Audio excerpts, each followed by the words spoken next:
Hello students. In this video, we will learn how microorganisms are useful to us. But before we begin, do you know what are microorganisms? Microorganisms, also known as microbes, are tiny living organisms that are too small to be seen with the naked eye. They exist all around us, in the air, in water, on surfaces, and even inside our bodies. Despite their small size, they play a significant role in various aspects of life. Microorganisms come in different types, such as bacteria, viruses, fungi, protozoa, and algae. Each type has its own unique characteristics and functions. Let us now dive into the fascinating world of microorganisms and their incredible roles in our lives. Some microorganisms are our friends and bring us many benefits. These microorganisms help us make yummy curd, fluffy bread, and delicious cakes. Did you know that microorganisms are involved in the production of medicines? And here is another fascinating fact. Microorganisms have been used for ages in the production of alcohol. They are also great at cleaning up the environment by breaking down organic waste. But that's not all. In the field of agriculture, microorganisms have a special role too, where they boost soil fertility by fixing nitrogen. But not all microorganisms are friendly. There are some troublemakers too, which can cause diseases. It's important to learn about them so we can protect ourselves and stay healthy. So first up, let us look at the making of curd and bread and the role of microorganisms in it. Students, we know that one of the important functions of some beneficial microbes that are there is the formation of curd. Right? Now, we know that curd is something that we get from the milk. If we add some amount of curd to a bowl of milk and keep it overnight, we see that the next day curd is formed. So what exactly is happening here? Listen to this very important concept, students. When it comes to curd, a special bacterium called lactobacillus, which is also known as lactic acid bacteria, LAB, plays a starring role. This bacterium loves milk and multiplies in it, transforming it into delicious curd. And it's not just curd. Bacteria also help in making cheese, pickles, and many other tasty treats. In fact, curd is an important ingredient in rava idlis and bhatturas. Can you guess why? It's because bacteria and yeast work their magic during the fermentation process, making the idlis and bhatturas fluffy and tasty. Now a question may arise, what is fermentation? Don't worry, we will just learn about it in a while. Now, let's talk about bread. Ever wondered why bread rises and becomes so fluffy? Well, that's all thanks to yeast, another amazing microorganism. Yeast loves to reproduce quickly with very little oxygen that is available. This yeast acts on the sugar and breaks it down or converts it to alcohol. While doing this, yeast also produces a gas called carbon dioxide when it respires. This gas forms bubbles in the dough and makes it expand, giving bread its delightful volume. And it's not just bread. Yeast is also used in the baking industry to make pastries and cakes, creating those scrumptious treats we all love. Now, this is known as the process of fermentation. We know that fermentation is nothing but a process. It is a process where sugars are broken down anaerobically or, you can say, without using oxygen by microorganisms.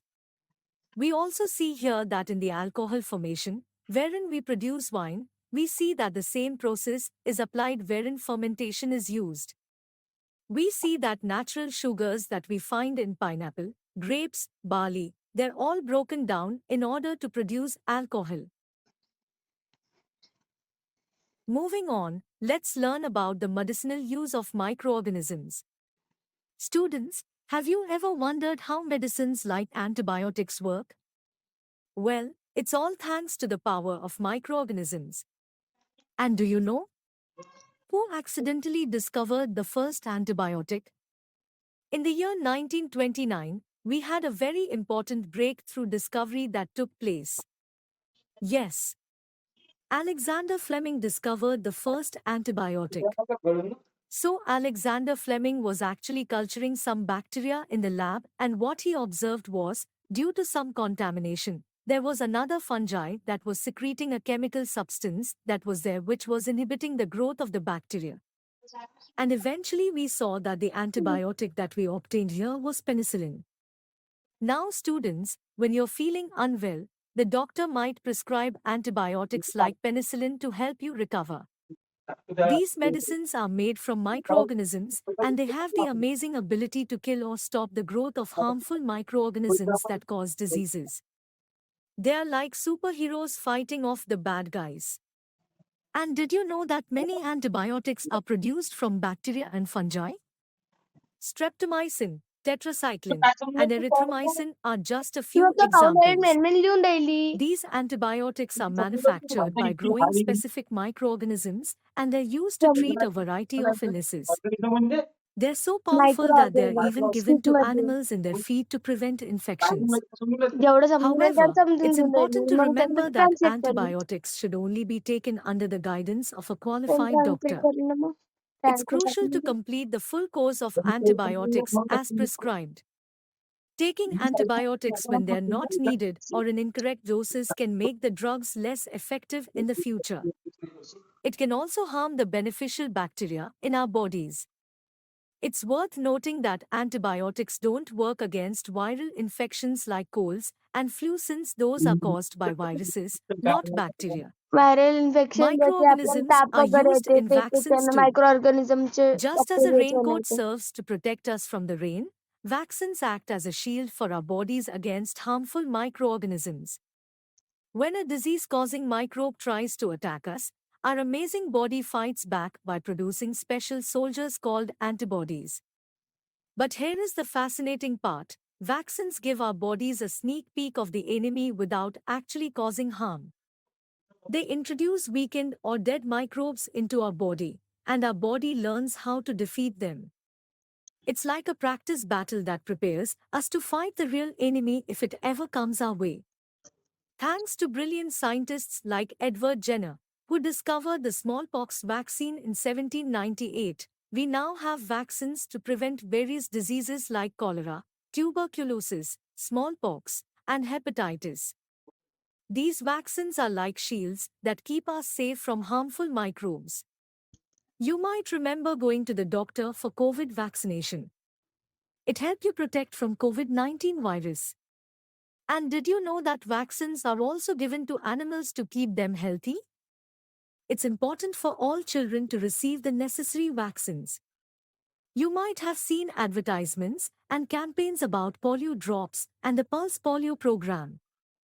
These are examples of vaccines that help protect against polio. Next, students, as we talked about it at the start of the video, we know that microorganisms help in increasing the fertility of the soil. So let us understand this in detail. Picture a team of tiny gardeners working underground to make the soil super fertile. These amazing gardeners are not the actual ones but the special bacteria known as biological nitrogen fixers. Some bacteria and blue-green algae like Rhizobium, Azotobacter, and Clostridium increase the soil fertility. They have a unique talent: they can take nitrogen from the air and convert it into a usable form called ammonia. This ammonia then combines with other elements to form compounds that plants can absorb through their roots. It's like giving the plants a nutritious meal that helps them grow strong and green. You see, nitrogen is like a magical nutrient that plants need to grow, just like how we need food. But sometimes, the soil lacks enough nitrogen to feed the plants. That's where these incredible bacteria come in. They work together with plants in a partnership, providing them with the nitrogen they need. By enriching the soil with nitrogen, these bacteria play a crucial role in increasing soil fertility. Lastly, microorganisms help in cleaning the environment. Let us learn how. Microorganisms are tiny living creatures that help in cleaning the environment. They do this by decomposing organic waste, like dead plants and animals, into simpler substances. This process is called decomposition, and it involves bacteria, fungi, and other microorganisms breaking down the waste and turning it into nutrients and gases. When microorganisms decompose organic waste, they release enzymes that break down complex substances into smaller molecules. They use these molecules as food and produce byproducts like carbon dioxide and water. అవును. This helps to get rid of harmful and smelly substances, keeping the environment clean. So, students, in conclusion, microorganisms play diverse and significant roles in our lives. They help in the production of delicious food items like curd and bread through processes like fermentation. They also contribute to the production of medicines, such as antibiotics, that fight against harmful microorganisms. Vaccines, made from microorganisms, protect us from diseases. Moreover, microorganisms increase soil fertility by converting atmospheric nitrogen into usable compounds for plants. Lastly, microorganisms clean up the environment by decomposing organic waste. These incredible creatures have a profound impact on our health, food, and the world around us. Now that you have understood the topic, open the Edurev app, study the chapter notes, and take the test of this chapter. Your marks are going to tell whether you have understood the topic. Also, here is an amazing secret. You get video lectures, chapter notes, and MCQ tests for all the chapters.